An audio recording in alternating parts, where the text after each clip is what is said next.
Hello, everyone, and welcome. Welcome to Creators Mastermind Haven. Today, we're talking with Beth Herndobler, and I don't even know if I said your name last name right, but I think I gave it a good try. With that being said, we're going to talk about. I want to talk with her about sacred geometry. I want to talk to her about embodying like your vision, and we really want to talk to her also about activating your inner superpowers. So it's going to be a fun-filled conversation. You are going to love Beth. She's a trial attorney turned intuitive. And she has a really cool story. That's like a nugget of your story, Beth, because I feel like they would align with it, because you like really was like deep into being a lawyer. And then you had this like light come through you that really like sparked and woke up all your angels and everything. Can you just give us a nugget of that, and then we'll go ahead and play? It wasn't a light and a spark in the way that people would think of that. Like, it wasn't like, oh, it was like, you are going to die if you keep living like this. The exact words were, you will not survive if you continue to live like this. So it was more like a slap in the head, but that's because I wasn't listening. I've always been connected with the angelic realm. I never questioned it. It was never something that I was told was inappropriate. I never discussed it. When I was young, I was a devoted Catholic until about 7th grade. And I even wanted to be a nun. I was always in connection with the divine, but I didn't have a framework for it. And I didn't have an understanding of moving between realms. I didn't even know that I was doing that. So after a weekday going to happy hour, lawyers, well, depends on your field. Trial lawyers drink a lot. After happy hour, you have to. I came home and made a picture of Cosmos for myself and passed out in my work clothes on the couch with the TV on, looking at pictures that were on my coffee table of my then barely 3-year-old twin grandsons, who I was told probably 10 years, so 25 years ago, a neighbor who was psychic and read palms while we were getting drunk, read my palm and said, there are 2 more beings coming through you. And I'm, this oven is closed. There's nothing more. Yeah, no. And I gave examples. I have a godson, I have a God. Nope. There are 2 beings who are not here on earth, who are coming through for you, to be with you. And then she threw my hand down and said, pass me the shaker. She was done. And it turns out to have been my grandsons.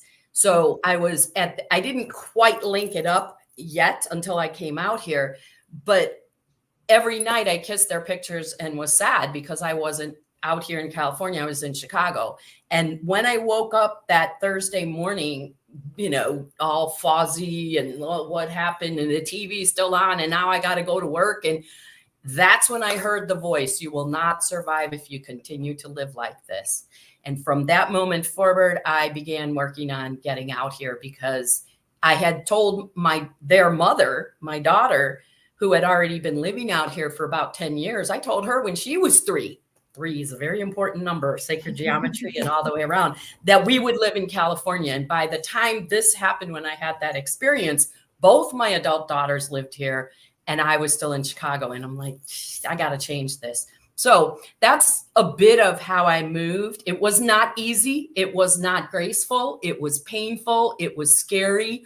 I had to be pushed out of my office at work by my friend to go give my notice to the boss, because she kept saying, you are leaving, right? And I said, yeah, I am. Well, then what are you afraid of? What do you think he's going to do? Fire you? You're going to quit. I mean, I was that terrified.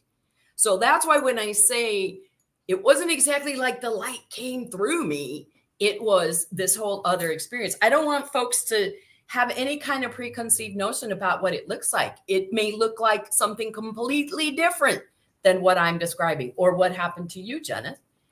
That's the key to opening into what you're here to do, and to receiving your intuitive gifts, is trusting. As beautiful visionary transformational coach, Lisa Nichols, says, with knees knocking. If your knees are not knocking, your dream's not big enough. My knees were not even under my body. They were shaking so hard, but I still kept going because I heard the voice. I knew it was true. If I did not change what I was doing, I wouldn't survive. And here I am.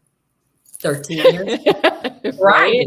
Beyond It's funny because my origin story that stepped me into this said I was in a dead-end corporate job, and I went at lunchtime into my hot car. We're in Texas, and I laid my head on the steering wheel, and I heard this voice, "Walk away." And didn't know what it really meant at the time. And I tried to go back the next day, and I was hit by a computer crash. Now, I was working at a company where they could have totally fixed it too. Took them a week and a half to get that computer back to me, and by then I was like, I'm out. but you know, I had trapped. It's like, you know, but in this real reality, you've got to look at, well, you know, you entrap yourself, like as an attorney, especially because you've got like all this money coming in, and you've got these mortgage, these cars, all these things. So that's not the easiest thing, like walk away, except yours was basically like, do it or die. It absolutely was. And so how was that? Were you ready to leave?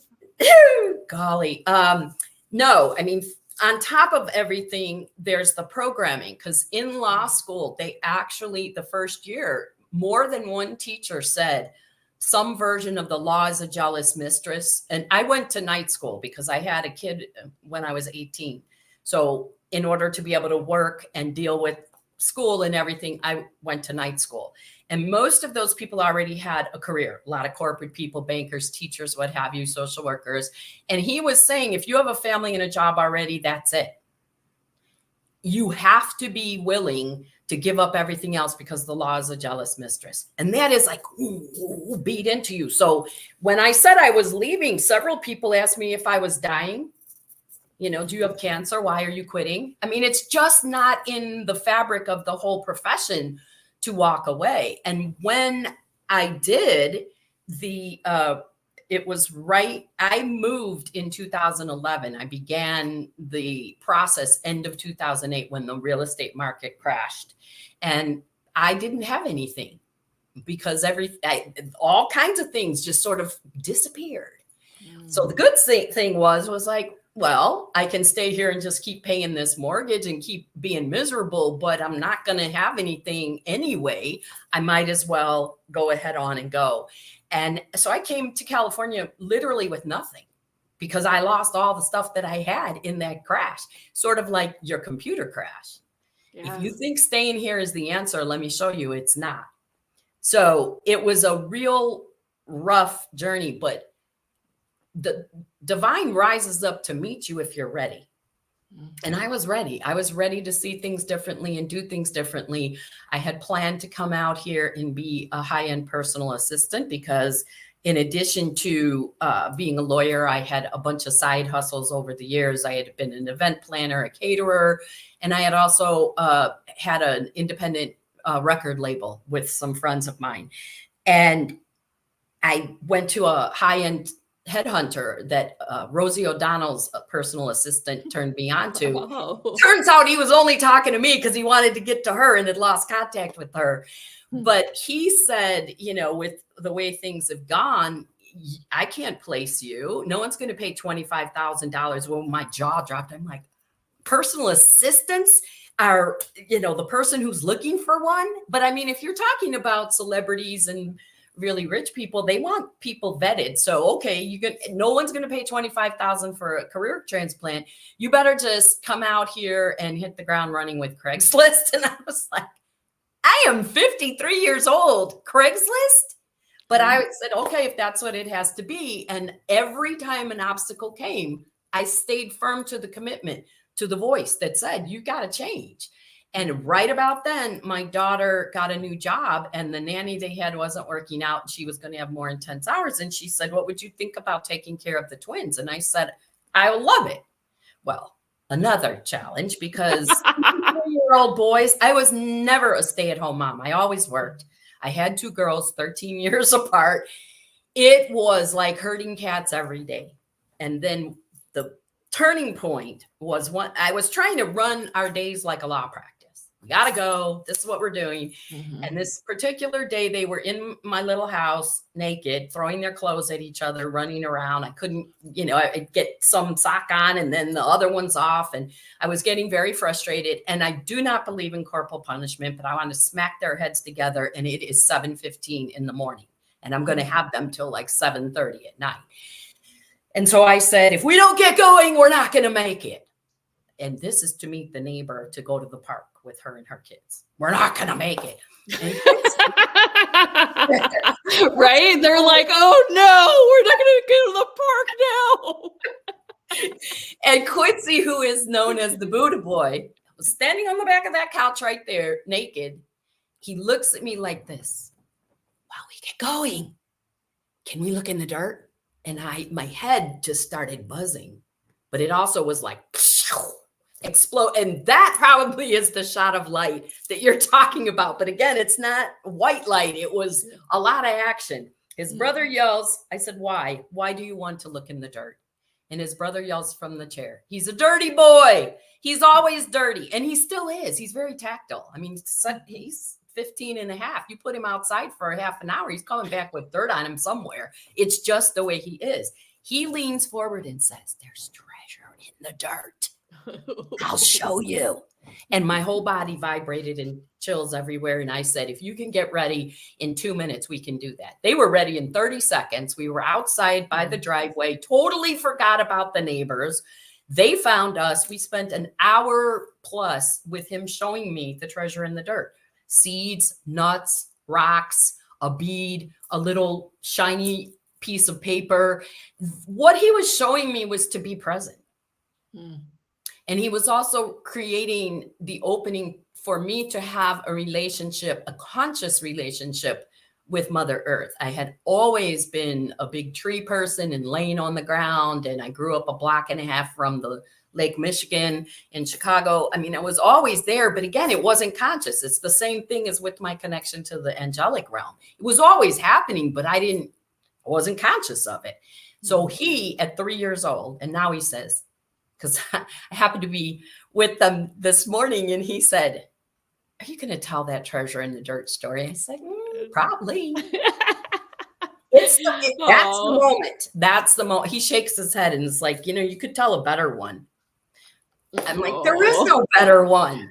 It was funny. I was just on an interview and she was saying how she read a NASA story on how children, like before the age of 3 or 4, they are like considered genius. And then when you go from like the 5 to 7 arena, then they're like a little less genius. And then as you keep going up, then it's less and less. And then it was like, and the study didn't even really talk about adults because they just kept thinking that they're less and less and less. I know, right?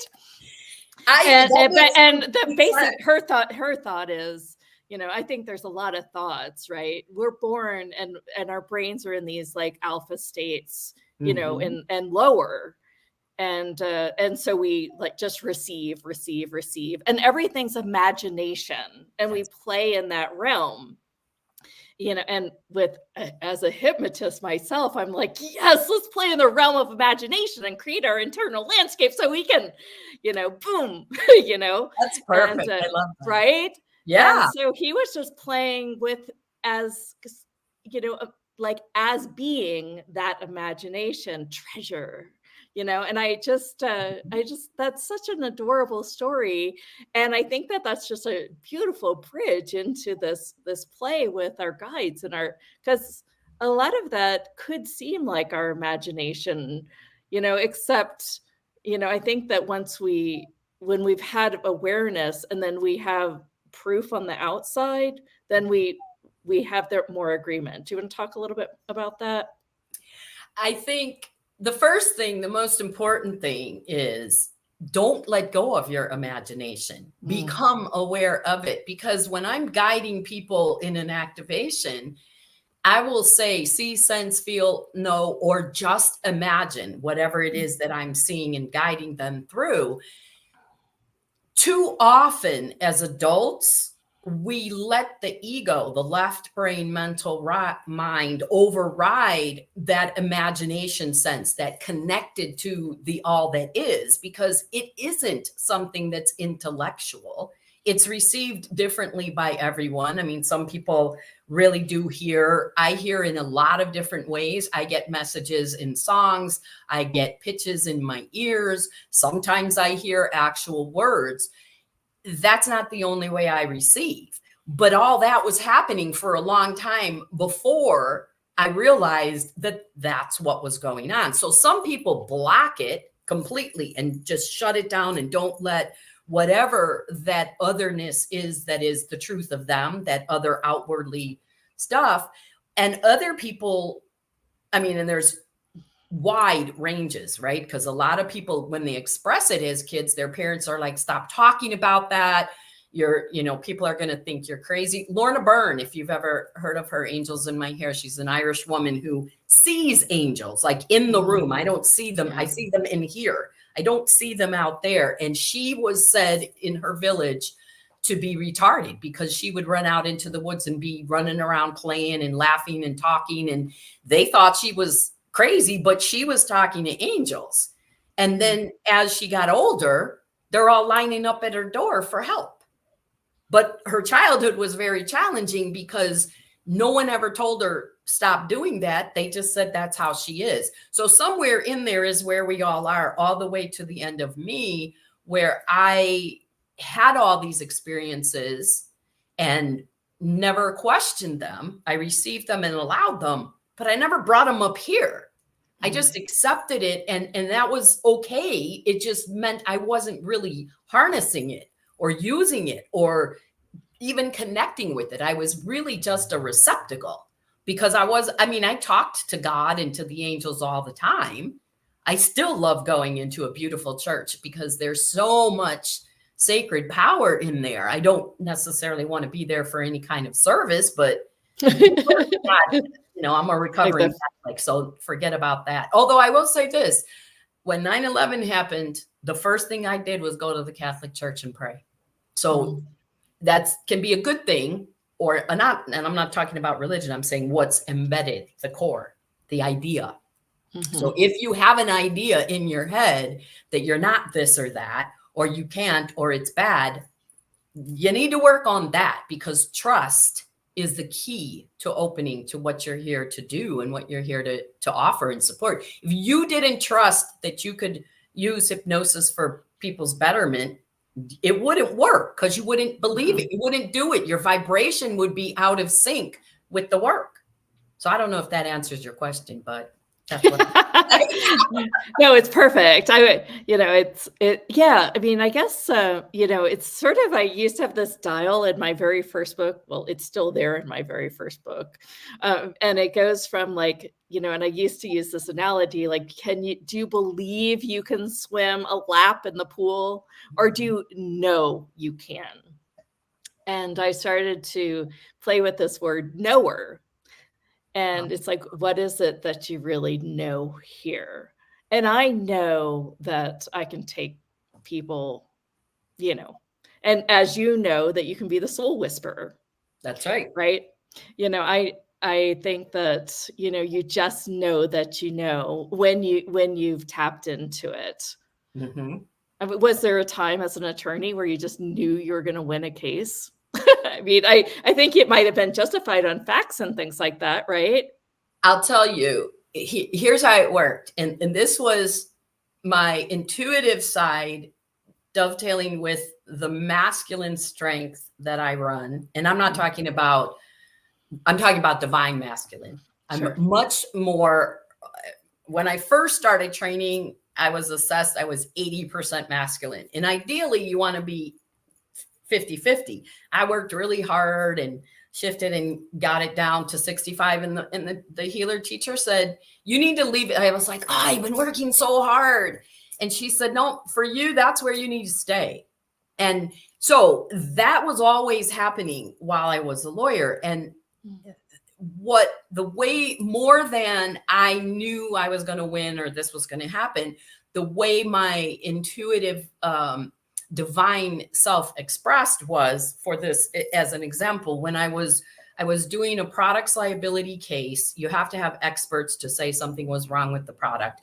And my client was a Vietnam vet with this horrible, horrible story. Just suffice it to say, he was 4 and his younger brother was 2, and the parents moved out and left them in the apartment. That's how his life started. And then we're not here for this, but I am more for a Department of Peace than a Department of War. But I also feel like if someone does go to war for this country, then we ought to stand by them. And they didn't. And he started breaking down and having all these problems. And then he got it together and got this job and ended up getting a catastrophic injury that ripped all the skin off his leg, the inside of his leg, in the dirt. So it went all the way up from his foot to his leg. There was no way I was not going to get some money for this man, even though the company he worked for, it was a machine that, like a lawnmower where you have to hold the power bar on. And because that was so hard to do, they tied it off, which meant that you can't let go and the machine stops and he's down in a hole and no one can hear. So there was a very strong argument that he was so contributorily negligent that there was no liability by this rich company. So I go out to the middle of nowhere outside of Chicago to this Quonset hut where this engineer is. And he's like, this machine is actually state of the art. And there's, we had a long conversation, but the upshot of it was he said, there's nothing wrong with this machine. And I exploded. And I slammed my fist on the table and I told him an impassioned version of what I just shared with you about this man's life. And I said, you're going to find something, with a lot more colorful language. You're going to find something wrong with this machine, because there is something wrong with it. There's always something wrong. And I am not leaving until you do. And he's like, we're arguing back and forth. And I pushed myself off his desk. The chair went back and I sat like this. And he's like, what's that supposed to mean? I said, I'm getting comfortable. I'm not leaving. I'm leaving here in an hour. I said, bye. I'll be here tomorrow. What are you talking about? Are you crazy? I said, I am crazy. I'm telling you, you're going to find something that's wrong with this machine. And he looked at me and assessed that I was serious. That's the moment I said, I am going to win. Now, that's a different process than what you're talking about. Well, except there has to be something inside of you. That's right. That made you know that you knew. Right. I mean, and so 5 minutes, he had an answer in 5 minutes. He said, the muffler's not good enough. If the muffler was better, they'd have heard him screaming. It only took him 5 minutes. It was there. Yeah. And I knew it. Again, you knew. I know. It's not. I think that now, but I didn't before. This is I love this so much because it's such a good conversation, where people are like, well, I go out and visit my angels and I go into bliss and blah, blah, blah, blah, blah. But here's a situation where, you just knew and you were going to win the case too. And it's like, okay, so that information, where did that come from?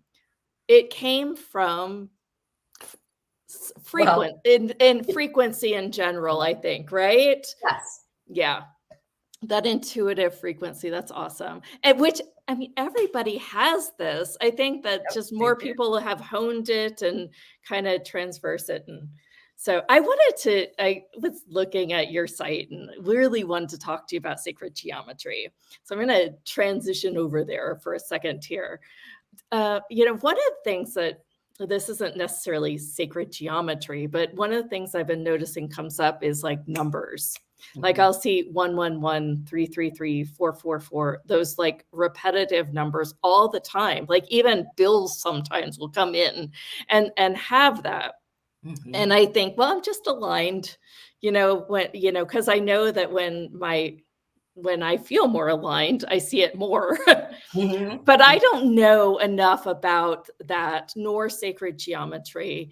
So I wanted to kind of dive in and talk to you a little bit about how sacred geometry, how can it help us, and how can we like create our lives in a better way because of it? So I don't know a lot about it. That's the first thing, get rid of it. You, me, everybody can know anything and everything they want to know about sacred geometry. And I submit, and I'm sure other people might disagree, but doesn't matter. Seeing those repetitive numbers is sacred geometry. It is the use of the material, mathematical, scientific combinations of things to create an energetic frequency that is sacred, that is reaching out to you, you to it, and combining with it. So, for example, the Fibonacci spiral, when I first started connecting, I've always been connected to geometry. I was not good at math in high school and college. I only took what I had to take in college, but you have to take math every year until then. But I loved geometry. And I had I had no idea why. I had no knowledge in high school that there was this thing called sacred geometry. I didn't know anything about it. And then I kept seeing these spirals. I don't remember when this was, maybe about 8 or 9, 10 years ago after I moved out here. And I instantly knew that was a Fibonacci spiral. And I had no idea how I knew. I really didn't know. So I started researching it and then started looking for examples of it in nature and seeing where it was and understanding what it meant. And that was the first experience I had of being conscious of my own connection to sacred geometry and how powerful it is in my life. I mean, if you come around my house, 80% of everything that's arranged is in a pattern of 3. And that's not on purpose. It's just the Trinity, the triangle. That's, even going back to my Catholic roots, Father, Son, Holy Ghost, it's always been there. It's just, was I allowing it? So when you say, oh, I don't know that much about it, stop saying that.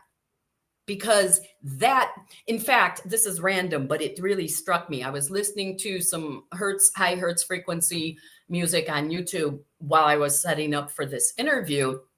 And there was a fellow who commented that I'm actually going to go back if I can find it and reach out to him, because it was working with Wayne Dyer's I Am Wishes Fulfilled meditation that he did with James Twyman. And this comment was, I am a janitor and I am going to go to college and I am going to become a teacher. And I'm like, right there, stop. Cut out, I am a janitor. Now, there's nothing wrong with being a janitor, but why are you putting that frequency? You already are. You're saying you want to be something else. You can't hold that space that you are and put that out into the universe. That's putting you into this little tiny Fibonacci spiral that's already, you're in it. So what are you going to do? You're going to maybe be the head janitor. And again, there's nothing wrong with that. My father they called him a sanitary engineer at the end of his career. He was worked in the steel mills. And when the mills all closed, I mean, he was a manager. He did end up being a janitor. And why? Because the first thing he said to me when he got that job, which was a job he had to fight for to get, he was in his mid to late 50s. And we were in a recession. It was really rough. He fought hard for that job. And then he said, janitors are drunks and alcoholics who sit in the basement and they're the lowest of the low. I said, well, that is not true. And apparently that's why you got the job, to figure that out. So that's what is happening on all levels, and how sacred geometry can influence that is that if you're aware of its power, and you even just, go on Pinterest and put in sacred geometry, and you'll get all kind of charts of symbols. Look at them and see which one. Right now, just thinking of it, I was looking at one yesterday, trying to interpret a water like this. I had a whole bunch. Can you see that? Oh. Yeah. Okay. So I had one that I didn't keep the paper that said what it was. I didn't know what it was. So I'm looking it up. And as I'm looking at this chart of like symbols and sacred geometry, some of them really make my head buzz, and others are just like, oh, that's nice. That's where you should start. And I don't, let me say that again, I don't like using that word. That's where anyone who wants to connect deeper with the power, the energetic power of sacred geometry, start there, look at symbols and see what resonates with you. And then work with that. Look it up on Google. What does it mean? What does it open? And then work with that energy to open it. So when you see 1111, 333, 444, 555, look it up. They're going to be, let's say, the 100 different definitions of what it means. You look at the one that resonates, then that's the message for you. And that's true whether we're talking about a simple square. I mean, I build abundance containers for people. Mine is a box. It's just a 3D box. That's it. That's sacred. It's geometric, and it's absolutely massive in the power that it has. Now, the true test of my connection came when I was at assisting Kenji Kumara at a retreat, the last retreat right before the pandemic in Asheville. And all this symbols started coming through while I was sitting there. And I started frantically writing and drawing and And at the end of that session, this woman came over to me and said, "Can I see your notes? Because I didn't really get all the things he was saying." And I said, "Well, no, that's not what," and she pressed me. Just, we don't need to go through the details. It went on for a while. It was very weird. And it was like, she felt like I had something she didn't get. And I said, what I was writing has nothing to do with this. I will show it to you, but it has nothing to do with what he was saying. It was something that was coming through me. And she looked at the symbols and was like, "What does that mean?" I said, "I don't know." "Well, why are you writing it? Why are you trying to hide it from me?" I said, "I'm not trying to hide it from you. You wanted my notes from what he was saying. I don't have that." And those drawings that I did, there were 6 of them.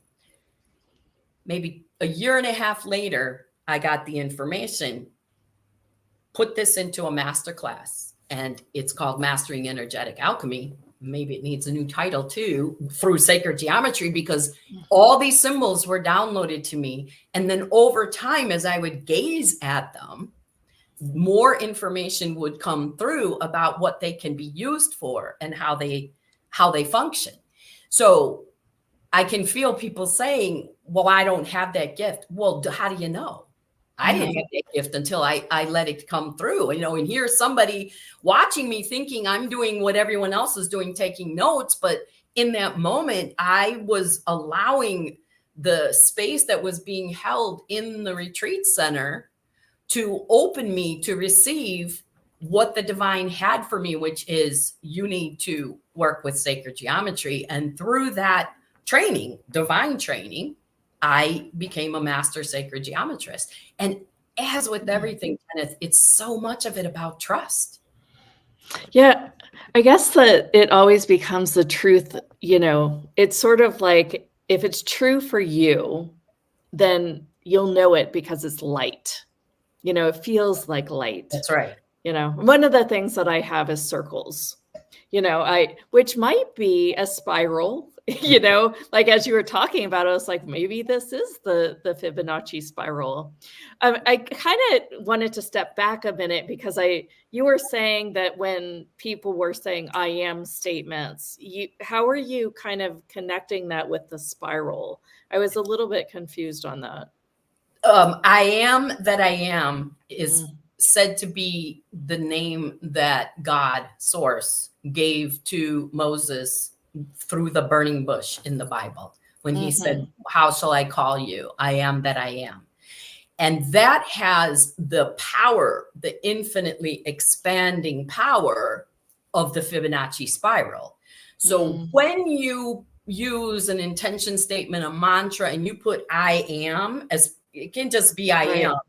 Right. Or "I am that I am." I often do the full thing. You're invoking that exponentially expansive power of the Fibonacci spiral, because you are affirming your connection to Source, to all. Oh my God, I get it. Hey! So that's why I'm saying, if you're a janitor and you don't want to be a janitor, and your intention statement, it starts with "I am a janitor," like, dude, all that other stuff that you're putting there behind is not getting the attention, that, because right there, your first part of your sentence, you're plugging into an infinitely expansive experience as a janitor. And Yeah. that's not the same as going to college and being a teacher. Just take that off and start So, with, yeah. I am going to college, and I am a teacher. The other thing with the expansion and with the sacred geometry, and especially with the Fibonacci, is affirm it as if it is already happening. And for years. Yes. Well, yeah. I mean, that is kind of, with suggestion in hypnosis, you do that. It's Yes. you are, it's You mostly, understand. yeah, it's like you are a money magnet, right? You are the authority. You are the leader of whatever they want to be the leader of, right? It's sort of like, okay. And then they go, I am it, and they embrace it, right? So that activates the Fibonacci spiral, is what you're saying. Exactly. Oh, I love that. Oh, that's really exciting. So, with a few speakers, I've done like Metatron, like a Metatron meditation. Are you into that as well? How does that? Metatron specifically? Yeah. He is not someone that I connect with on the regular, certainly not as much as Archangel Michael. And it just, for the very first time, kind of hit me. Well, of course, like, think of the story I told when I was a lawyer. I'm not leaving here until you find some wrong. That's the energy of Michael, with the sword, with the protector, the whole of that. Metatron is more what I've become. He was not someone that was prominent in my journey, and every now and again I will connect with him, and especially in an activation, he'll come in to support, but he is not I'm gonna have to inquire into this because I've never thought about this. He is not someone. He's like, isn't he the like leader of the sacred geometry? I thought was what. Yes, he is. But again, it sounds perfect. Thank you for saying that and asking the question, because I don't have to be with him, right, in order to be what I am. Well, it's in the field. So that's right. Yeah. So I think exactly. Love it. And so why and how, that's another thing too, is how we receive, who connects with us, who speaks to us, who shows up for us. I've had so many people, I wish I felt things like you get chills, your head tingles. You have your version of that. So the reason I'm saying this is when you said that, there was the ego started acting up and was like, you don't connect with Metatron. Maybe you're not really a sacred geometrist. That's funny. It happened. Everything that is would you destroy and uncreate. I mean, literally, Janet, that just happened. When you said that, I was like, oh, except I didn't. I have a better exterior. Yeah. I didn't show you that, but that was what I felt. And I'm like, get out of here. Yeah. Well, because that's not true. I mean, I think that the bugs of doubt, right? Exactly. I do this. I have this course called Clearing the Noise. And I feel like, there's these little bugs that, are, it's almost like, so this is an interesting conversation. We can go there if you want, but I have this sense that we're being controlled, right? That there is techies, I'd like to call them techies, that are kind of controlling this earth world. Okay. And this is kind of out there, so we don't have to go there if you don't want to. Oh, you go ahead. You brought it up. It must need to be out there. I mean, it's sort of, why do we only live to like 80 to 100, right? Like, why is the lifespan on this planet so short? It seems that there's a possibility beyond our current lifespan. It's almost like we are being controlled so that we don't get enough wisdom or information. That's just one level of it. But we're also being controlled with these like entities or inklings that are little bugs, like bugs of doubt, where if we really tap into it, is this true or not? We know it's not true, but since it's in our head, we think that it's ours. So those are kind of two situations where it's very like buggy, for the lack of a better word, in our earth world. So what are your thoughts on, are we being controlled by the dark side of the moon or techies or something like that? Like, have you gotten indications with that kind of information? No. Okay. And it's not, okay, let me see I do not, this is hard to express in words. I don't deal with dark energy. That doesn't mean I work with it and I help people clear it, but I am not engaging with it. It is not allowed in my realm, in my frequency. I work to protect my field and to make sure that only that which is favorable to supporting me to the fulfillment of all of the divine missions I came here to fulfill, only that which is the truth and light of me at the center of me is what I am connecting with. Is dark energy out there? Absolutely. Is it trying to do this, that, or the other? Absolutely. Are you letting it do that? Do you open the door to everyone who knocks at your house and let them in without saying, who are you? I mean, so when you say controlling, it can only control you if you let it. Well, that's what I was saying, right? If something's coming in your head going, no, you're not, you can't, you're awful, you're wrong, you're bad, you're, no good, right? If you've got little noise like that in your head, Then then you have to determine where's it coming from, okay. right? Because the ego is your own dark energy. Right. And right. I didn't even understand. I always thought ego was like somebody who thought, until I got into doing this work, my understanding of the ego was somebody who thought they were like better than they are. They have a really big ego. That's the tiniest part of how the ego functions. The ego is based on fear, and it's trying to keep you small and stuck because it thinks that's how you're safe. It's trying to help you. Now, all the dark stuff that's out there that's not in your being, but you're personally evolved. I think you know the difference. The question really came from the collective, right? That I sense, I'm aware that, that the collective, like this noise and the ticker of our head, that are lies, that I feel like there's this bigger control system. And it's even bigger than just us embodying and in training to our parents and stuff like that. But those are just my thoughts. So sometimes I like to ask it when it comes up. Don't say that.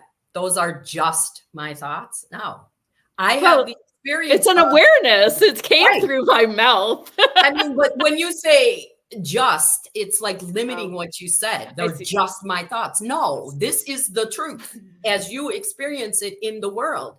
And whether I'm experiencing that because of how I hold myself. I mean, are you going to walk into a Quonset hut and tell an engineer, I'm not leaving till you tell me something? That's not you. That's not your life. Well, I am stubborn like that.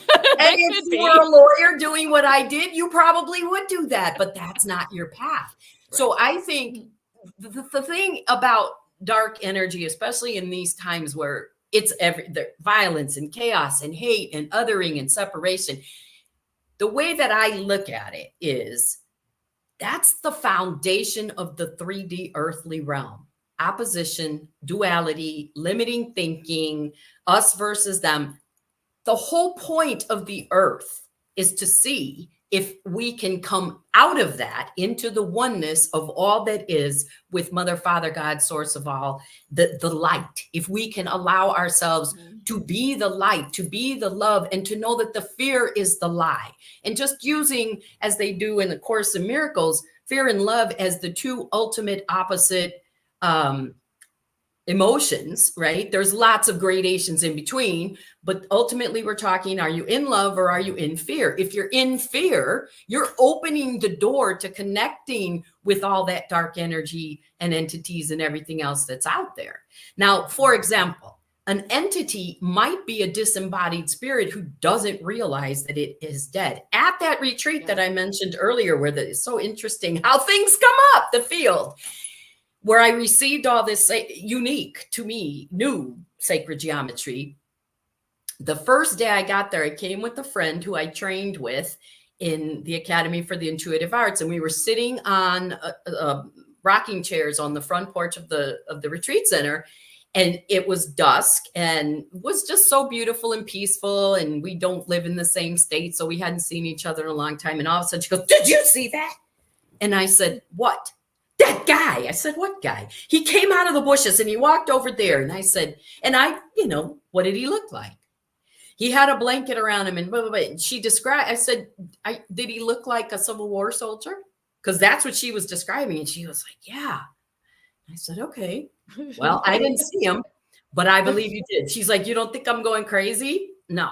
So that prompted me to go on a study and to talk to friends and colleagues that are more uniquely focused. I am a medium, but it's not the focal point of my work.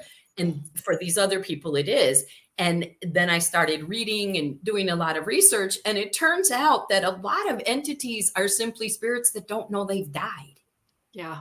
And if you invite them, like if she was in a place to have a conversation with that spirit that she saw, she could say, "Where do you think you are?" And the person is still living out the war.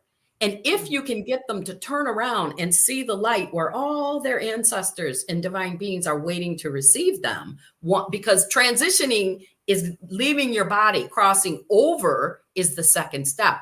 In that gap is where we get a lot of entities. Then the ego starts telling us they're programming, they're doing this, they're doing that, when in reality, they're just lost.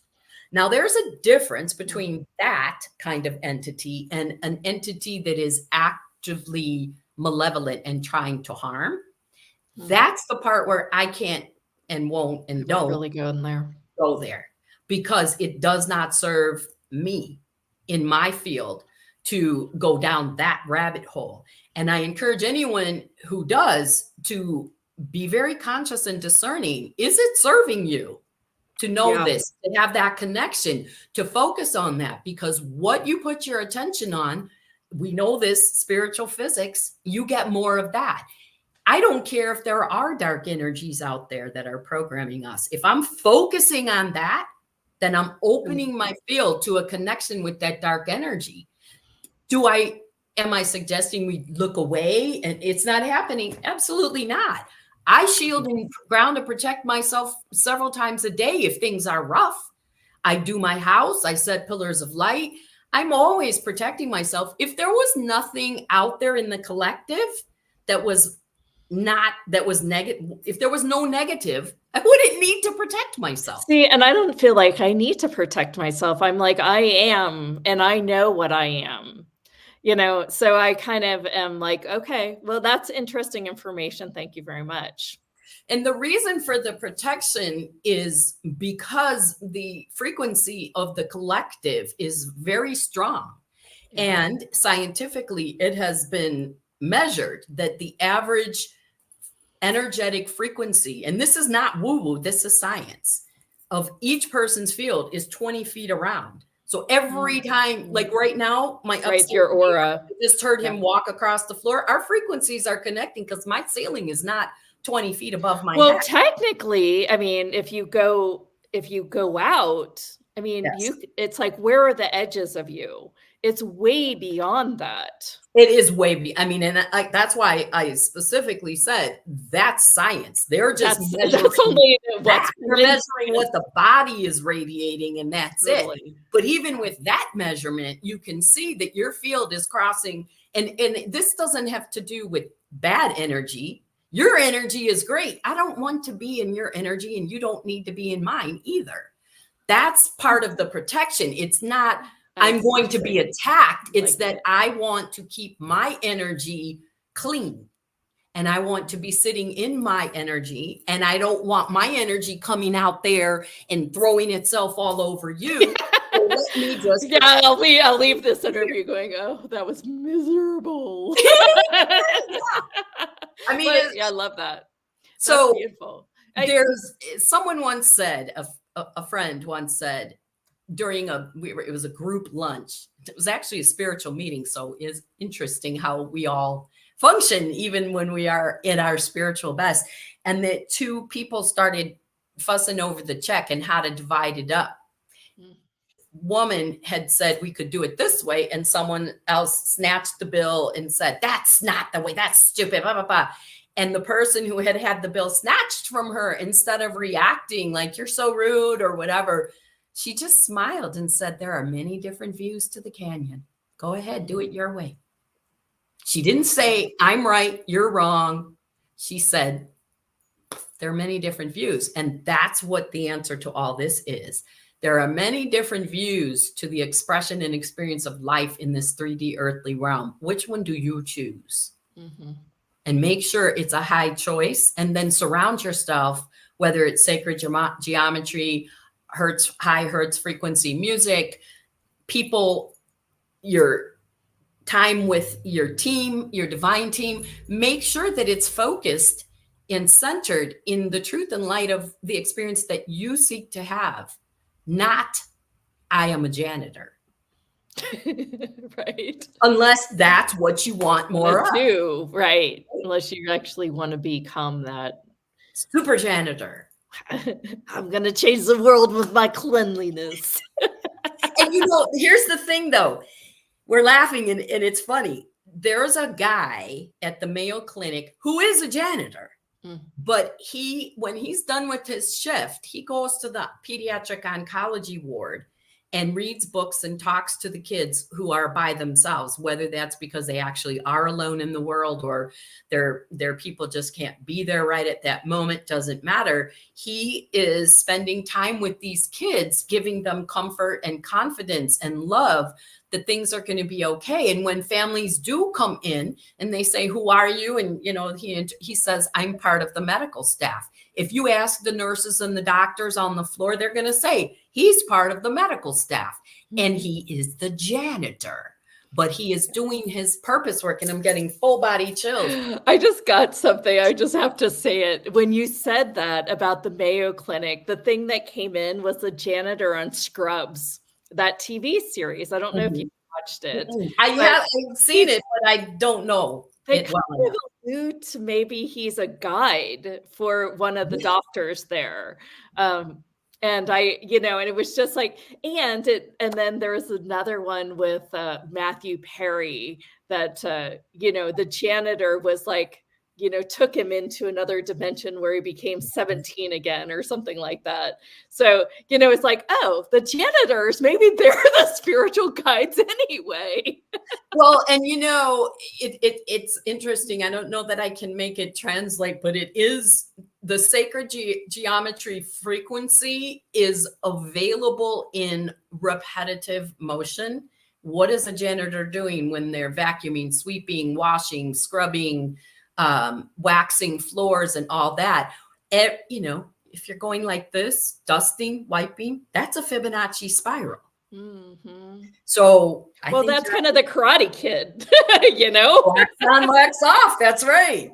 Exactly. Well, I'm trying to keep these calls a little bit shorter. We're doing a live series next, and those will be a little bit longer, and then we'll have guests call in. And I would love to do that, because that is one of the functions that I miss the most of this type of format is not engaging with. This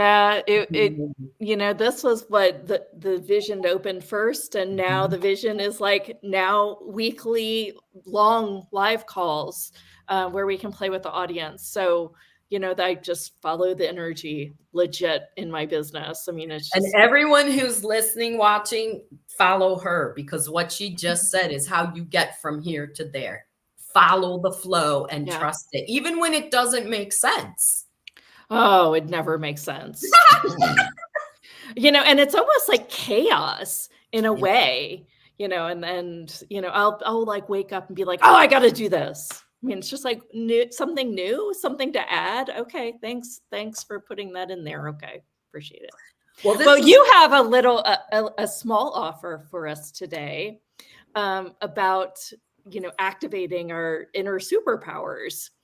So you want to tell us a little bit about that? The link will be below, you guys, by the way. I don't know for sure what's on there. Is this the workshop? Okay, it's a two-part workshop, Yes. Activating your inner superpower to be the light and manifest abundance with ease and grace.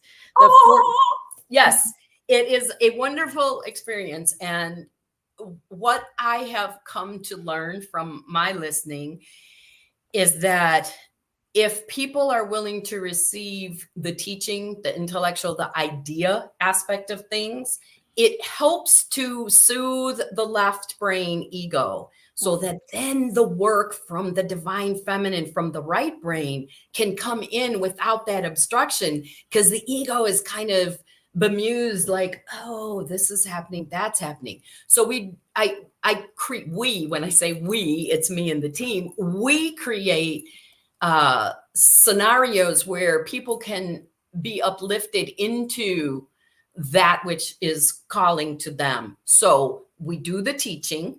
And then the second part of the workshop is a quantum energy lab where we engage one-on-one in the group format. And I work with people on whatever is on their minds, their hearts. And if they need an energy attunement or a clearing or a timeline clearing, we do that.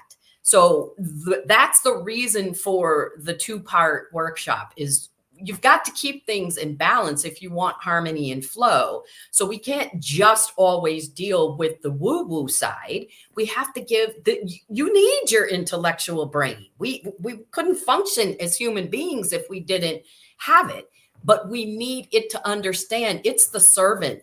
This side, the right brain, is the leader, and the left, the masculine, is the servant. So that format of teaching and then doing the energy work serves the opening of that. And then there's a bunch of PDFs and so forth that come along with it so that you can understand how you can improve your ability to tame the ego and keep it in its right, help it, train it to be in its proper place while you are opening to receive even more.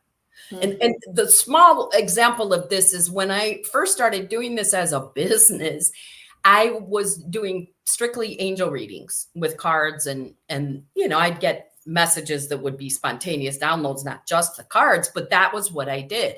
And in my mind, I said, I'm not going to teach. I have a family full of teachers, and I am not an energy healer. That's just too dang weird.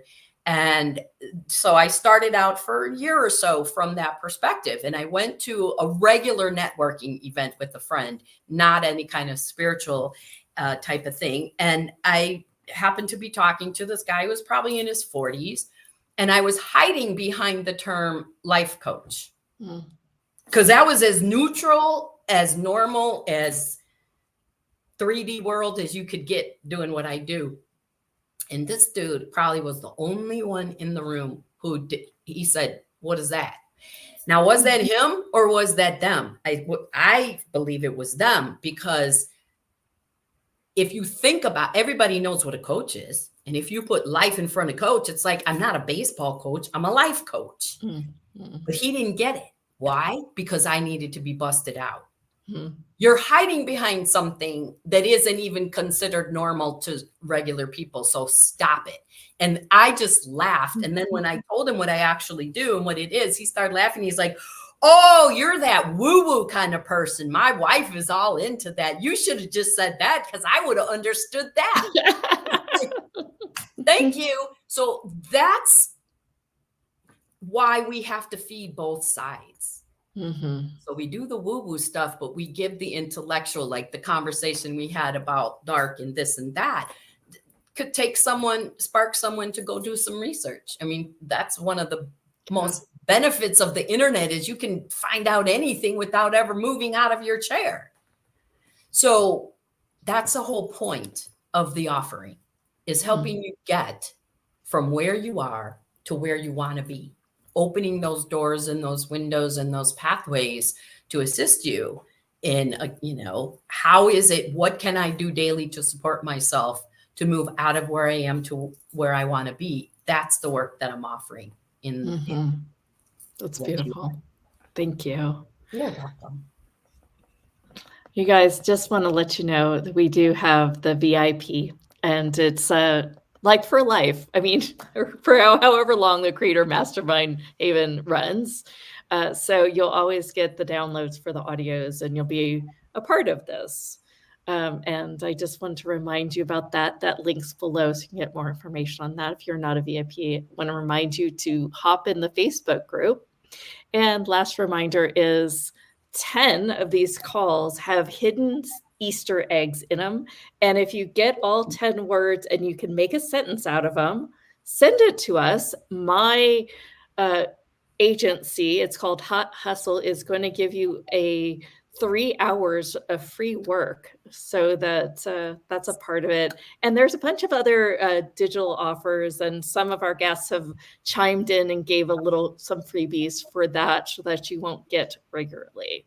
So with that being said, I hope you jump in and become a VIP. And as you can find all those codes in the transcripts if you don't want to listen to everything. There's no limit on that. You don't have to finish it by the end of this event either. So you find the 10 codes in a year from now, and you can send us a message, and the message isn't like written out there publicly, then you can still win all that. So I just wanted to say that aloud. So follow your intuition, everybody. No, so you know which 10 to go to. Beth, this has been absolutely phenomenal. Thank you so much. I just really enjoy you. I hope to have you live soon. Thank you. I accept. Bye, everyone.